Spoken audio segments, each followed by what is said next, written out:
सावित्रीबाई फुले और ज्योतिबा फुले के बारे में, तब कोई माफी नहीं मांगने को बोलता है। जब वो शिवाजी महाराज के बारे में बोलते हैं तब कोई माफी मांगने को नहीं बोलता है। जब चंद्रकांत पाटिल शिवाजी महाराज के बारे में बोलते तब कोई बोलता नहीं माफी मांगो करके।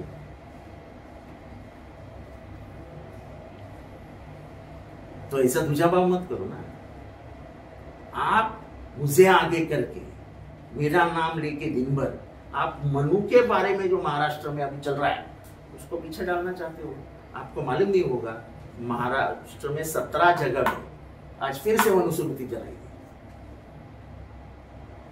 अकोला में जलाई गई, जलगांव में जलाई गई, नासिक में जलाई गई, कल्याण में जलाई गई। कई जगहों पे लोगों ने आगे बाहर आके मनुस्मृति का दहन किया। कोई डरता थोड़ी है। क्या करेंगे? मार देंगे? मौत के लिए तो हम कभी भी तैयार है यार। सर पे कफन ही बांध देंगे। किसी की हिम्मत थी क्या बोलने की हम 2 हमारे 12? बोला ना मैंने कि कुरान को गलत तरीके से पेश करके या ऐसी द्वेष निर्माण हो ऐसी फिल्म बनाई जा रही है। देखो, ऐसे विषय जो समाज को हानिकारक है उसके बारे में नहीं बोलेंगे तो उससे अच्छा है कि हम राजनीति छोड़ दे यार। गलत है वो गलत है। मेरी गलती हुई, मैंने माफी मांग ली। अब उनकी जो गलती है उसके बारे में क्या? ये तो मैं नहीं बोला ना, केसरकर बोला ना कि 4 श्लोक लिए तो क्या हुए, अच्छे श्लोक है। तो मनु कभी से इनको अच्छे लगने लगे। हमारे एक पत्रकार भगिनी को पूछा गया था, तेरा टिकली किधर है तेरी? आप पूछ सकते क्या किसी महिला को? तो टिकली लगाती कि नहीं लगाती?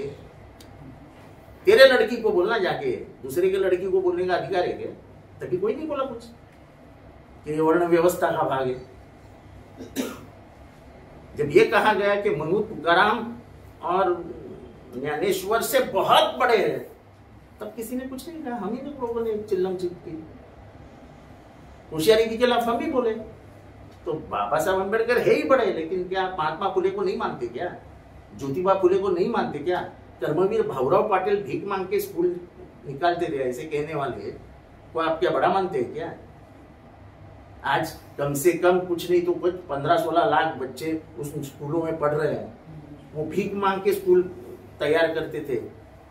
शर्म नहीं आती? जिस जमाने बहुजन पूरा स्कूल से बाहर कर दिया था, पढ़ना लिखना मना था, उस वक्त कर्मवीर भाऊराव पाटिल बाहर आके उन्होंने स्कूलें बनाई, रैयत शिक्षा संस्था नाम की संस्था बनाई।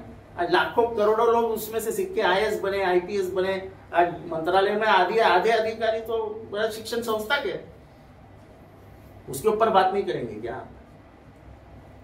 मनु ने जो स्त्री के बारे में बात किया है उसके बारे में बात करो। चलो आओ विवाद करते हैं सामने सामने। ये सब तुम क्या निबंध लिखो, फिर जाके लेफ्ट राइट पुलिस का काम करो। सरकार क्यों नहीं बोल रही उसके ऊपर? जहां जिधर जलगांव में 2 बच्चे और एक माँ मर्सिडीज के नीचे आ गई और मर गई, उसके ऊपर ये सरकार क्यों नहीं बोल रही है?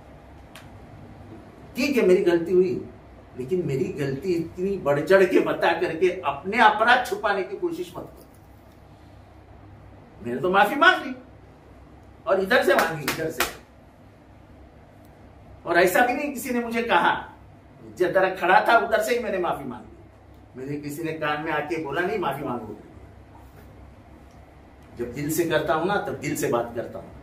और आपको मालूम है, सभी को बताना चाहता हूं, 30 साल में मैंने जब भी कोई भूमिका ली है, चाहे वो कितनी भी समाज में उससे कितनी भी प्रतिक्रिया आई हो, मैंने कभी भी किसी से भी माफी नहीं मांगी है। ये पहली बार मैं माफी मांग रहा हूं कि मैंने मेरे बाप का अपमान कर दिया था। मी माझ्या बापाचा अपमान केला होता, माझ्या हातनं माझ्या बापाचा अपमान झाला होता, माझ्या हातनं माझ्या बापाचा फोटो काढला गेला होता। मला इतकं वाईट वाटत होतं आणि म्हणून मी माफी मागितली। मी आजपर्यंत कुठल्याही घेतलेल्या भूमिकेबद्दल कधीही माफी मागितलेली नाही। और मुझे अगर कोई बोले तो मैं 10 बार नहीं 100 बार माफी मांगूंगा, क्योंकि बाप के साथ मेरी गलत कुछ कार्रवाई हुई है तो मुझे उसका दुख जिंदगी भर रहेगा। कल का इतना सुंदर कार्यक्रम हुआ और उसको आखिरी में काला डब्बा लग गया। तेच मराठीमध्ये विचारतो की एकूणच जे मोर्चे प्रकरण आहे त्यामुळे डॉक्टर तावडे हे मोठे मोठे ससूनचे डीन वगैरे सगळे समाविष्ट आहेत. मोठे न्यायदानाचे पॉलिटिकल बॅकिंग शिवाय होऊ शकतं का? पॉलिटिकल बॅकिंग शिवाय हे होऊ शकतं का? आणि काल कुठल्याही पक्षाचा कार्यक्रम नव्हता. आम्ही असेच ज्यांची विचारसरणी जुळते ते सगळे जमा झालो. आणि महाड मधले खास करून नागरिक, महाड मधल्या बौद्ध जनसभेने तर जागच्या जागी सांगितलं की जितेंद्र आव्हाडांची कुठलीही चूक नाही, हे अनावधानाने झाले. आणि आम्हाला अभिमान आहे की जितेंद्र आव्हाड 180 किलोमीटर आले आणि पहिला माणूस ज्यांनी या मनुस्मृती विरुद्ध आवाज उठवला. अभिमान काय हवं? ठीक आहे ना, काही जणांना राग आला. तुम्ही फेसबुक ट्विटर बघाल तर 90% लोक, सर्व समाजातले लोक म्हणतात जितेंद्र आव्हाड करूच शकत नाही.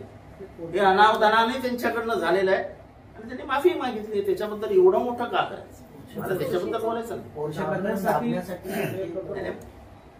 आहे की कालपासून आजपर्यंत सगळीकडे फक्त जितेंद्र आव्हाड जितेंद्र आव्हाड जितेंद्र आव्हाड जितेंद्र आव्हाड. कर्मवीर भाऊराव पाटिल बाहर आके उन्होंने स्कूलें बनाई, रैयत शिक्षण संस्थान आपकी संस्था बनाई. आज लाखों करोड़ों लोग उसमें से सीख के IAS बने, IPS बने. आज मंत्रालय में आधे अधिकारी तो शिक्षण संस्था के, उसके ऊपर बात नहीं करेंगे क्या? मनु ने जो स्त्री के बारे में बात किया है उसके बारे में बात करो. चलो आओ विवाद करते हैं सामने सामने, उसके ऊपर बात नहीं करोगे? मैं तो आज मांग कर रहा हूं, मेरी गलती हुई, माफी चाहता हूं. लेकिन आज मैं मांग करता हूं, अगर तुम सही में डॉक्टर अंबेडकर को मानते हो तो मनुस्मृति किताब फिर से महाराष्ट्र में आएगी नहीं, उसकी प्रिंट की ही नहीं जाएगी, ये हमसे वादा करो. चलो. प्रकाश आंबेडकर म्हणतात की जाळणे आपका समर्थन कर रहे, सत्ताधारी पार्टी के मंत्री है, लेकिन एक तरफ दूसरी सत्ताधारी पार्टी के जो नेता है आपका विरोध कर रहे हैं. देखो ऐसा है, छगन भुजबल को सामाजिक व्यवस्था समझती है. कल मेरे को जब पूछा था कि आपके साथ कैसा होता है, देखो दो आदमी की मेंटल वेवलेंथ कैसी जुड़ती है. जब कल मुझे 14 जो तालाब है जहाँ पे अब डॉक्टर बाबा साहब अम्बेडकर ने पानी पिया था, उधर मुझे पूछा गया कि तुम्हारे साथ कौन आ सकता है विरोधी पार्टी से, सत्ताधारी पक्ष से. मैंने एक ही नाम लिया था, छगन भुजबल, क्योंकि उनके साथ रह चुका हूं. भले ही हम अभी अलग अलग है, लेकिन उनकी मानसिकता क्या है मैं बराबर जानता हूं. सर, एक तरफ पुणे में जिस तरीके से घटना है उसके बाद आपके जो मैटर को सबसे ज्यादा बढ़ाया, कहना चाहिए मैटर को डाइवर्ट करने ऐसा है कि पोर्शे में क्या क्या हुआ, किस आदमी ने खून के सैंपल फेंक दिए, उसको किसके किसके फोन आए थे, कमिश्नर को किसके किसके फोन आए थे, ये सब डाइवर्ट करना है. मेरी गलती हुई, बहुत बड़ी गलती हुई, और इनको एक मौका मिल गया सबसे दूर हटने का. ऐसा दूर नहीं हट सकते. पूरे महाराष्ट्र को मालूम है कमिश्नर को फोन किसने किए, MLA कहां गया है, वो जो मालिक है भारत के क्या कंस्ट्रक्शन, वो पैसा किसको देता है, करोड़ों में पैसा किसको देता है, सबको मालूम. सैंपल बदले जाते हैं, सैंपल. ये सरकार के मजाक है. खून रास्ते पे फेंका दिया और दूसरा खून लाके रख दिया वहां पे, डर ही निकल गए. जज को किसने बोला था ये सब, तुम क्या निबंध लिखो, फिर जाके लेफ्ट राइट पुलिस का काम करो. सरकार क्यों नहीं बोल रही उसके ऊपर, जहां जिधर जलगांव में 2 बच्चे और एक माँ मर्सिडीज के नीचे आ गई और मर गई, उसके ऊपर ये सरकार क्यों नहीं बोल रही है? ठीक है, मेरी गलती हुई, लेकिन मेरी गलती इतनी बढ़चढ करूच शकत नाही. हे अनावधानाने त्यांच्याकडनं झालेलं आहे आणि त्यांनी माफी मागितली. त्याच्याबद्दल एवढं मोठं का करायचं? मला त्याच्याबद्दल बोलायचं आहे की कालपासून आजपर्यंत सगळीकडे फक्त जितेंद्र आव्हाड जितेंद्र आव्हाड जितेंद्र आव्हाड जितेंद्र आव्हाड. पोरशे, अगरवाल, टावरे, रक्त,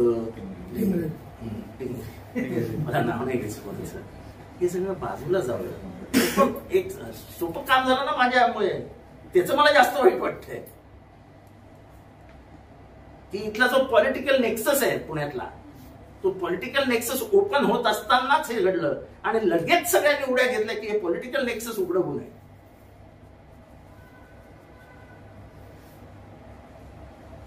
श्रीमंतांचं सरकार हे मनूबद्दल बोलत नाहीये, त्याच्यामध्ये पॉलिटिकल नेक्सस कोण होता ते बोलत नाहीये. पण जितेंद्र आव्हाडांनी केवढी चूक केली आणि माफी मागितली ना. माफी काही मोठी नाही आहे, ज्या भावना दुखावल्या गेल्या त्याच्यापेक्षा खूप मोठ्या आहेत. पण तुम्हाला जे करायचंय ते लोकांना कळतंय ना. तुम्हाला कोणाला माझ्या मागे लपवायचंय, मनूला लपवायचंय, अगरवालला लपवायचंय, त्या पोरशीला लपवायचंय, त्या टावरेला लपवायचंय. कारण का टावरेने धमकी दिली आहे, मी सगळ्यांची नावं घेईन ज्यांनी मला फोन केलाय. याचा अर्थ त्याला फोन आले, त्याचा फोन ताब्यात घ्या ना, बघा कोणाचे फोन आले.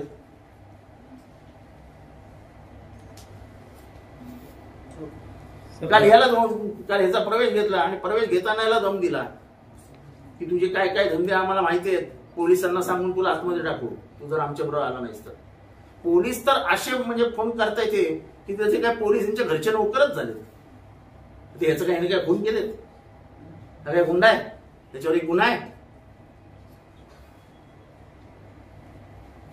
आता आमच्या एका कार्यकर्तीला मारलंय कळव्यामध्ये, पूर्ण सोनं हिनं काढून घेतलंय. ती बिचारी बेशुद्ध पडली. मी तुमच्यासाठी थांबलोय, मी आता तिच्याकडेच चाललोय. हे जे काय सुरू झालंय ना महाराष्ट्रात हे चांगलं नाहीये. आम्ही कोण काय बांगड्या घालून बसलेलो नाहीये. झोपड्या कुठे बांधल्या जात आहेत, कुठल्या गुंडांना कुठे आणून ठेवलं जात आहे, सगळं आम्हाला माहिती आहे. जर बाहेरचे गुंड आत्तापासून विधानसभेच्या निवडणुकांसाठी येऊन ठेवणार असतील तर कळव्यामध्ये आणि मुंबऱ्यामध्ये काय होणार आहे आम्हाला कळतंय. आम्ही पण गेलेल्या आईचं दूध प्यालेलो नाही.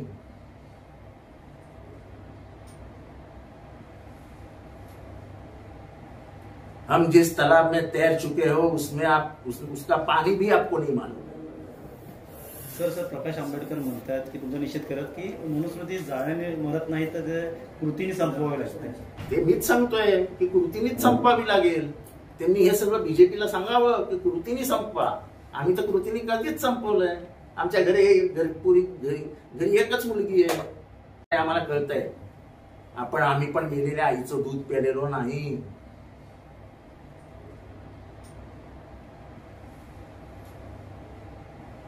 हम जिस तालाब में तैर चुके हो उसमें उसका पानी भी आपको नहीं मालूम. सर प्रकाश आंबेडकर म्हणतात की तुमचा निषेध करत की मनुस्मृती जाळ्याने मरत नाही तर कृतीने संपवावी लागते. ते मीच सांगतोय की कृतीनेच संपवावी लागेल. त्यांनी हे सगळं बीजेपीला सांगावं की कृतीने संपवा. आम्ही तर कृतीने कधीच संपवलंय. आमच्या घरी एकच मुलगी आहे, तिलाच सगळं आम्ही मान सन्मान देतो. मनूला पहिला कापला आम्ही तिथेच ना. आमच्याकडे हेच नाहीये, सरंजामशाहीच नाहीये. आमचा दरवाजा असा उघडा असतो, कुणी यावं कुणी जावं. तुम्ही सगळे आहात. तुम्हाला कधी विचारलं जातं तुम्हाला प्रवेश देताना काय कोण आहे, नाव काय विचारलं जातं? आम्ही मनूला कधीच पायाखाली मारून टाकलाय. मनू जिवंत होता कामा नाही, एवढीच आमची इच्छा. आमच्या पेक्षाचे किरण शिखरे, आमच्या पक्षाचे कार्यकर्ते नेते, विद्यार्थी काँग्रेसमध्ये अतिशय चांगलं काम करणारे किरण शिखरे यांना जबरदस्ती राष्ट्रवादी काँग्रेस अजित पवार गटाच्या कार्यालयात येऊन त्यांचा जबरदस्ती पक्षामध्ये प्रवेश करून दिला. किरण शिखरे जातील असं मला वाटतच नव्हती आणि माझी खात्री होती ते जाऊ शकते. तेव्हा त्या माणसाने सांगितलं माझी जागा घ्या, वापरा. त्याच्यानंतर सनातनाने त्यांच्यावर जोर दिला की तुम्ही जागा देऊ नका. ते म्हणाले मी मुसलमान आहे, मी त्याला शब्द दिला, मी काही जागा मागे घेतला. तिथे मग आंदोलन. अशा पार्श्वभूमीवर 97 वर्षानंतर त्याच जागी मनुस्मृती जाळली गेली.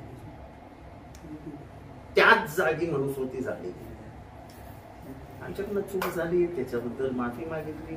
त्याच्यानंतर आमच्यावर गुन्हे दाखल झाले. मला फाशी द्या. मी मनुस्मृती आणि मनुवादाच्या सनातनी मनोवादाच्या विरोधात उभा राहणार. मरणाला न घाबरणारा कार्यकर्ता.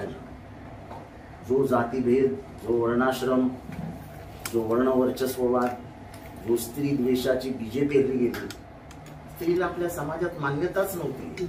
महात्मा ज्योतिबा फुले आले नसते तर स्त्रिया शिकल्याच नसत्या. मग स्त्रिया ब्राह्मण समाजातल्या असो नाही तर शूद्र समाजातल्या असो, त्यांना जगण्याचाच अधिकार नाही असंच लिहिलंय म्हणून. त्या मनूबद्दल काय बोलतात ते बोला ना. जितेंद्र आव्हाड चुकला, माफी मागितली मोठ्या मनात. आणि मला आनंद आहे की छगन भुजबळ उघडपणाने म्हणाले की त्याचा उद्देश बघा काय तो. जयंत पाटील म्हणाले त्याचा उद्देश बघा काय तो. सुषमा अंधारे म्हणाले त्याचा उद्देश बघा काय तो. दलित पॅन्थरचे दीपक केदारे, अनेक दलित पॅन्थर किंवा रिपब्लिकन पक्षाचे नेते म्हणतायत की जितेंद्र आव्हाड करूच शकत नाही. त्याच्या आधी चुकीून झालं, अनावधानाने झालं हे मान्य आहे, पण त्यांनी जाणून बुजून केलं हे म्हणणं चुकीचं आहे. हे असे अनेक दलित समाजातले कार्यकर्ते म्हणतात. आणि 185 किलोमीटर लांब जाऊन मूर्ख आहे का फोटो काढायला. अनावधानाने झालं. उलट आम्हाला वाईट वाटतंय की इतका चांगला सगळा कार्यक्रम होत असताना शेवटी ही घटना घडावी. सगळ्यावरती पाणी फिरलं. 97 वर्षानंतर, लक्षात घ्या, 97 वर्षानंतर कोणीतरी तिथे जाऊन सुभानाना टिपणीस यांचा नातू मिलिंद टिपणीस यांना बरोबर घेऊन, तिथे अनेक जण त्या काळातल्या लोकांचे नातेवाईक होते ते तिथे आले होते आणि त्यांनी सगळ्यांनी मिळून हे केलं. आणि त्या सगळ्यांनी टीव्हीला सांगितलं की जितेंद्र आव्हाड किंवा इतर कार्यकर्त्यांकडे झालं हे अनावधानाने झालं. त्यांना माहितीच नाही की खाली फोटो कोणाचा. काही ठिकाणी म्हणजे महाडमध्ये, ठाण्यामध्ये किंवा महाराष्ट्रात काही ठिकाणी अॅट्रॉसिटीचा गुन्हा. ठीक आहे ना, आम्ही गुन्हे झेलायला तयार आहोत, चुकी आमची आहे. त्यामुळे गुन्ह्यांना घाबरून मनुस्मृतीपासून लांब जाणारे कार्यकर्ते नाही. मनुस्मृती जाळण्याचा कार्यक्रम चालूच राहील. त्याच्यात कोणीही मला अडवू शकत नाही.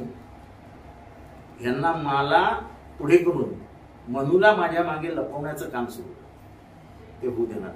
जितेंद्र आव्हाडांना अटक झाली पाहिजे, त्यांचा राजीनामा घ्या असे देखील.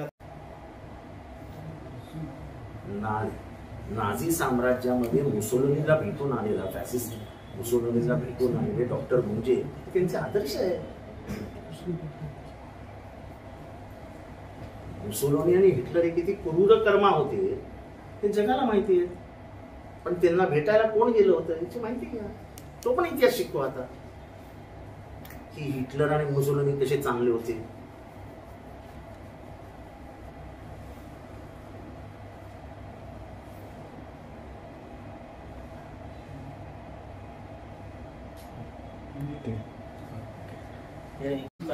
मनुस्मृती लिहिलेला खाली एक फोटो होता तो फाडला गेला. त्यानंतर महाराष्ट्रभर तुमच्या विरोधात आंदोलनं केली जात आहे.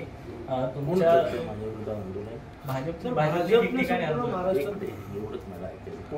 भाजपने ठिकठिकाणी आंदोलन केलेलं आहे तुमच्या विरोधात. अजित पवार गटाकडून देखील आंदोलन. भाजप हा माझा वैचारिक शत्रूच आहे. वैमनस्य वैचारिक. मी राजकारणात वैमनस्य मानत नाही.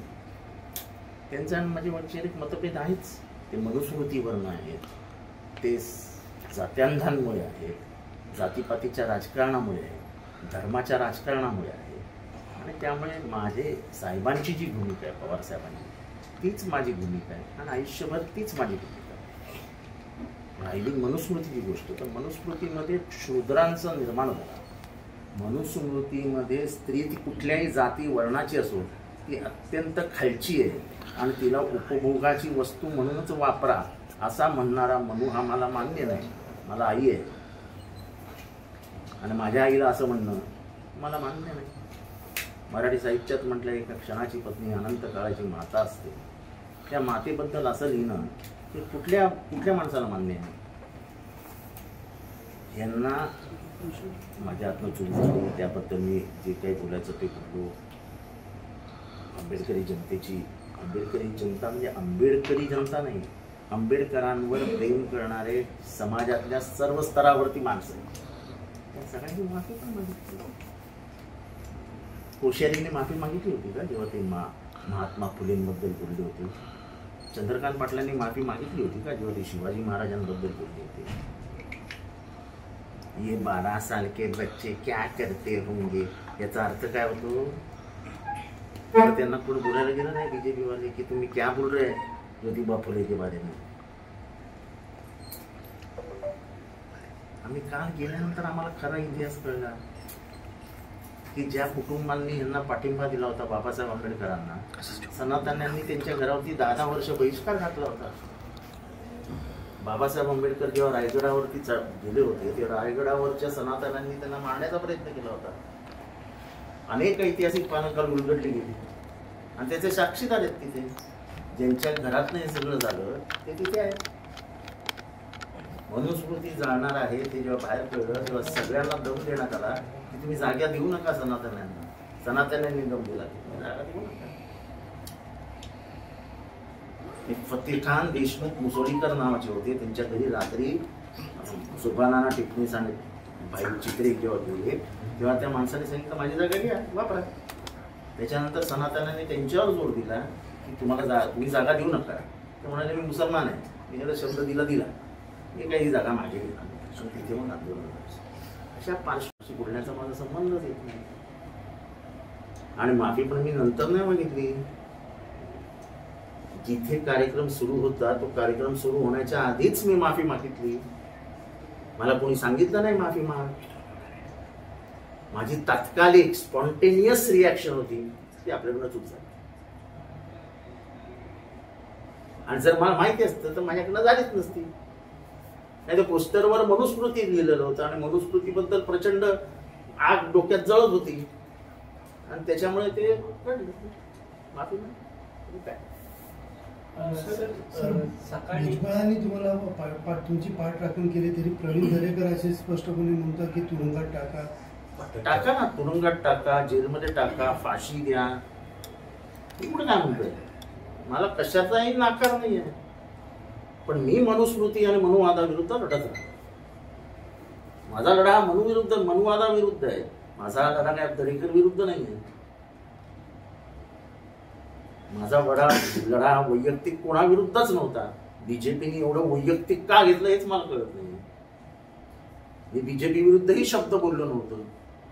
जर एवढं मनूचं प्रेम त्यांना आलं असेल तर ठीक आहे. लढाई मनुवादाविरुद्ध आहे आणि महाराष्ट्रातल्या बहुजनांना मनूने काय केलंय हे प्रत्येकाला माहिती आहे. उलट बरं झालं सगळे चेहरेच उघडे पडले. सर हिंदी में जानना चाहेंगे कल जिस तरीके से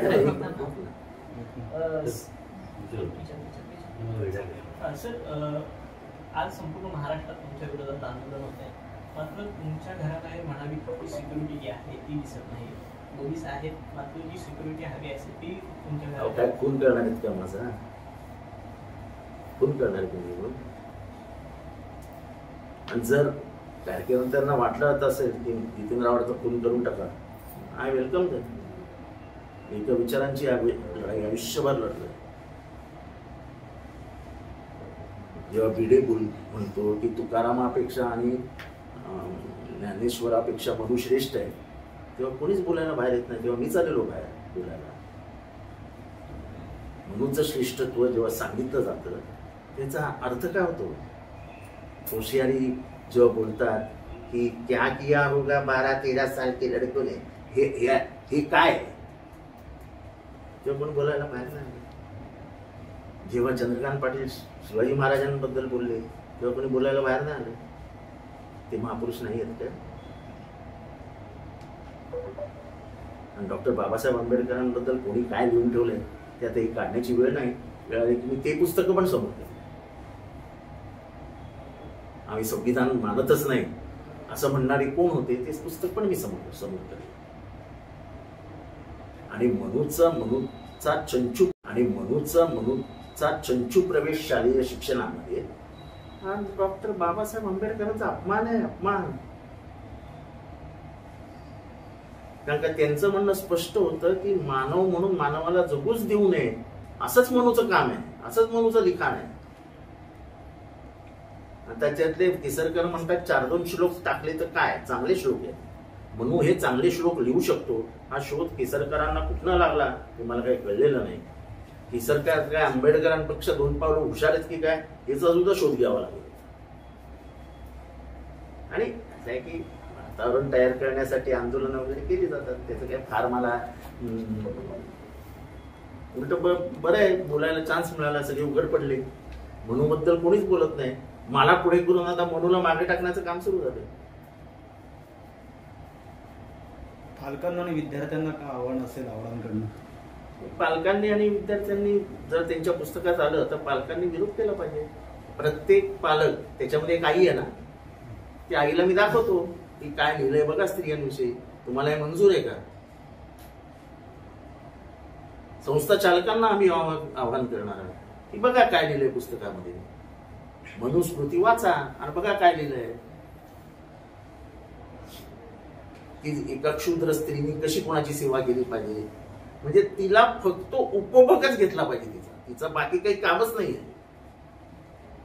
ती पुरुषांना बिघडवण्यासाठी जन्माला आली आहे. तिच्या डोळ्यात काम वासना असतात. ती शृंगार फक्त पुरुषांना ताब्यात घेण्यासाठीच करते. तुम्हाला सगळ्यांना आया बहिणी आहेत, तुम्हाला मान्य आहेत काय? मला सांग, सगळ्यांना आया बहिणी आहेत. ही लढाई विचारांची लढाई आहे. ठीक आहे, माझ्याकडे काल चूक झाली, झालं, आंदोलन करताना मनूविषयी कोणी बोललं? कारण का ह्यांच्यातला मनू मेलेलाच नाहीये, ह्यांच्यातला मनू जागा आहे. आणि मी आज म्हणत नाही, मी नेहमी म्हणत होतो की ज्या ती एखादी तुम्ही यांना सत्ता द्यायला सुरुवात कराल त्या दिवशी मनूचा पुनर्जन्म होईल.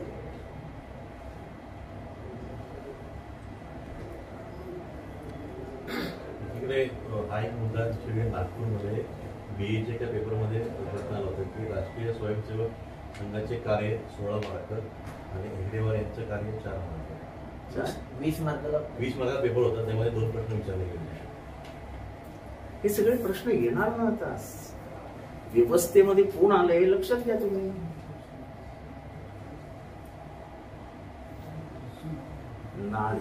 नाझी साम्राज्यामध्ये मुसोलिनीला भेटून आलेला, फॅसिस्ट मुसोलिनीला भेटून आलेले डॉक्टर मुंजे त्यांचे आदर्श आहे. मुसोलिनी आणि हिटलर हे किती क्रूर कर्मा होते. मनीषा काय राष्ट्रवादीकडनं किती माहिती मला माहिती. राष्ट्रवादीकडनं देखील मागणी होते की राष्ट्रवादी भुजबळ साहेब माझ्या मागे उभे राहिले. भुजबळ साहेब, सर भुजबळ साहेबांनी आपली पाठराखण केली आहे, काय सांगाल? तेच बहुजनांची समाज व्यवस्था ज्यांना व्यवस्थित समजते ते भुजबळ साहेब माझ्या मागे उभे आहेत. बाकीच्यांची मला काय वाटतं अभ्यासक्रमामध्ये म्हणून हा जो त्याच्यावरती बोला ना, त्याच्यावरती बोला. जितेंद्र आव्हाड झाला ना, गुन्हा दाखल झाला, हे केलं ते केलं, एवढं राज्यभर तुम्ही सगळे केले. राज्यभर मनूचे पुतळे जाळून दाखवा ना. तुम्ही प्रसिद्धीसाठी हे करताय असं अजित पवार गटाकडून सांगण्यात येतं. अजित पवार गट कोण आहे मला माहिती. त्याचा परिणाम काय होऊ शकतो या पुस्तकात जर मनू, या पुस्तकात जर मनूचे श्लोक आले तर याचा अर्थ मनुस्मृतीचा या महाराष्ट्रामध्ये प्रवेश सुरू झाला. ज्या महाराष्ट्रामध्येच मनुस्मृतीला आडवं पाडण्यात आलं, ज्या महाराष्ट्रामध्ये त्याचं दहन करण्यात आलं आणि ते दहन करून नंतर संविधान लिहिलं आणि मनुस्मृती कायमची संपवली. हे इथे महाराष्ट्रामध्ये एक वर्ग होता जो 1950 साली म्हणाला होता की आम्ही हे संविधान मानत नाही कारण का आमचं संविधान मनुस्मृती आहे. स्त्री ही वासनेने भरलेली आहे, स्त्रीला कायम कामवासना असतात, तिच्या डोळ्यात वासना असते, असं म्हणणारं संविधान आम्हाला नको आहे.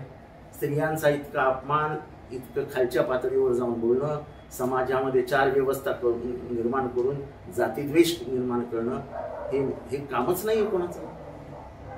माणसाला माणसाप्रमाणे जगू दिलं पाहिजे असं डॉक्टर बाबासाहेब आंबेडकरांचं मत आहे. आणि बाबासाहेब आंबेडकरांबरोबर कोण कोण होते त्याचा तुम्ही विचार करा. सगळे सवर्ण, उच्च सवर्ण त्यांच्याबरोबर होते. सुभानामा टिपणीस हे जे तिथले नगराध्यक्ष होते त्यांचे वय 28 होतं जेव्हा त्यांनी त्यांना बोलवलं. बाबासाहेबांचं वय 38 होतं. त्यांच्या घरावरती बहिष्कार टाकण्यात आले, त्यांना त्यांच्या घरावरती हल्ले झाले, त्यांची घरं पेटवण्यात आली, पण ते मागे हटले नाही. तर तुमचं यानंतर पवार